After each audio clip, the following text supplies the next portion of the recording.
Դեմոգրաֆիկ տենդենսները Հայաստանում և հուժ գաղտնի հետազոտությունը։ Օրերս կառավարությունում փակ նիստում ներկայացվել է հուժ գաղտնի հետազոտություն, որը կախված էր դեմոգրաֆիկ տենդենսների մասին Հայաստանում, որը պատրաստվել է Ամերիա գրուպի կողմից։ Տիգրան Ջրբաշյանի կողմից ներկայացված հետազոտությունը համահունչ է Նարեկ Կարապետյանի հայտարարությունների հետ, որոնց վրա այտենց հռչվում են քայլարածները, որ Հայաստանի դպրոցաշինական էյֆորիան տեղ չունի։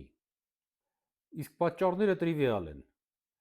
դա միգրացիան է աշխատանքային, դա ծնելիության կտրուկ անկումն է, և դա մարդկանց սպառողական զամբյուղի նվազումն է և եկամուտների կտրուկ անկումը։ Ինֆլյացիան գալիք օրվա նկատմամբ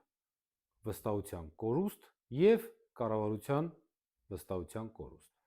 Դե ինչ, պարոնայք նախարարներ և դդում քո գլխավորությամբ, շարունակեք խնդալ Կարապետյանի վրա, որը ասում էր, որ պետք է գործարաններ բացվեն, այլ ոչ թե տասնյակ դպրոցներ գյուղերում, որտեղ 4, 3, 10 ուսանող կա։ Իսկ գործարանները թույլ կտան ծնողներին աշխատել գումար, և այդ դպրոցները միայն այդ ժամանակ կդառնան նպատակահարմար։ Եվ մի եկեք ու համոզեք ժողովրդին, որ ձեր բացված դպրոցները կամ նորոգված դպրոցները դրանք ուղղակի PR չեն և գովազդային ակցիա ընտրություններից առաջ, սրիկաներ։